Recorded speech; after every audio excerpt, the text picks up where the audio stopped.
I just want to win.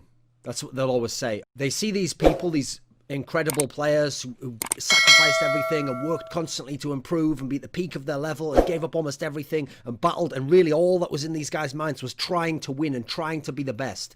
They hear the way they talk. They have this logic of, well, if he talks that way and he was a winner, then I'm trying to play and I'm trying to be good, so I'll talk that way and I'll adopt that mindset. And while the mindset is good, they don't bring with it all the other aspects of it. What they don't realize is that mindset, that philosophy, is the end stage. It's the verbal expression of an actual philosophy of their life, which took place in action, in small decisions that took place every day of their lives, to have a hard practice, to practice with purpose. All the things that went into it, these people haven't studied. They've just heard what's said, and then they're parroting the same things and thinking if they just try, that trying is enough. It's not enough. The actions that these people take do not match up.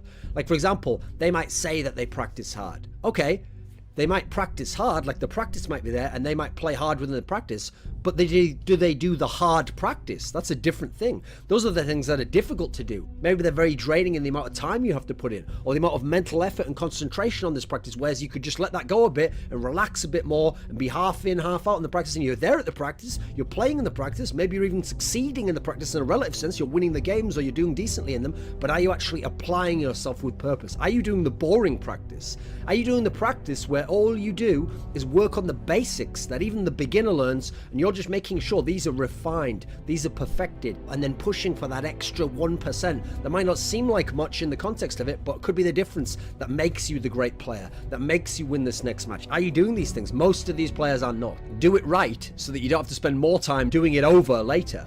It's the idea that to fix something later might be harder than putting in the initial hard effort to do it the correct way now and refine it now. It's about practicing with purpose. It's not about just playing to win the practice or to win a single game. It's about practicing so that you improve and that you get the best aspects of your game to a high level, you minimize mistakes, and then a natural byproduct of that will be success and winning. You don't need to focus on winning the actual game. You need to focus on playing your best and making the best decisions and minimizing your mistakes. Then you will win games, you will win series, you will win tournaments, you will improve as a player, and as long as you're improving as a player, you will ascend through the ranks. It's irrelevant whether you win this game, because you can win this game and you can win the next game, but will you win the third game when you play the better player who you needed to have all these aspects in full refinement to be able to beat him? No, you won't, because you haven't worked on that. That hasn't been a goal of yours. Your goal was just to win. Do you DM every day with all the different weapons? Do you practice your proper technique in DM? Do you not just go for headshots in DM, but in a real game you just spray into the body? When you're in a practice game, do you practice the actual strategy? Do you do it in an offhanded manner and go, don't worry, in the real game it'll be okay? Well, the way that you practice is the way you're going to play in the game. It's the way you're going to be most comfortable. It's the way your habits will be formed. So if you practice sloppily and like a fuckhead, then you're going to play sloppily and like a fuckhead in the game. And then when it happens, you're going to go, that's not who I am. Like, I'm a better player than that. I know my skills better. No one gives a shit, mate. Do it in the game, or no one gives a flying fuck what you can do in practice. There was an all-time great player called Potty. He was one of the most well-rounded players in history. He practiced incredible amounts, even in empty servers. He was someone who'd studied the game a lot. He'd played incredible amounts of hours. He played tons and tons and tons of LANs, and he was so clutch and so amazing on LAN. And so when he went to these CPL events, North American and European ones, the best tournaments at the time, he had something like 9 where he made like the finals, or won like 5 or 6 or whatever it was.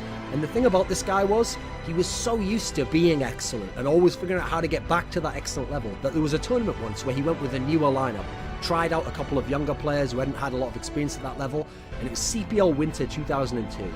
And he was used to winning events. He was used to coming top 2 at worst. And at this tournament, he came 3rd.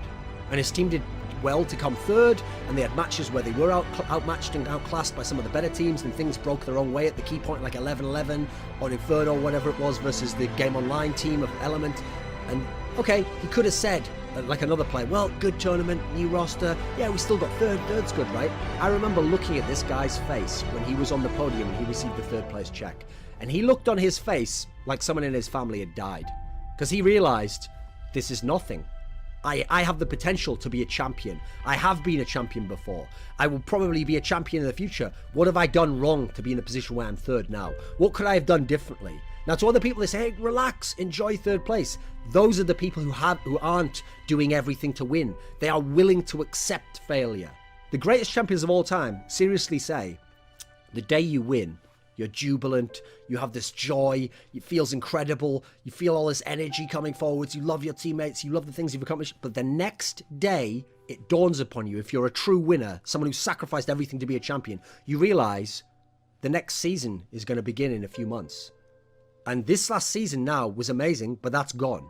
And so I have to now win the next season. And it's that obsessive drive that makes these guys the greatest champions of all time.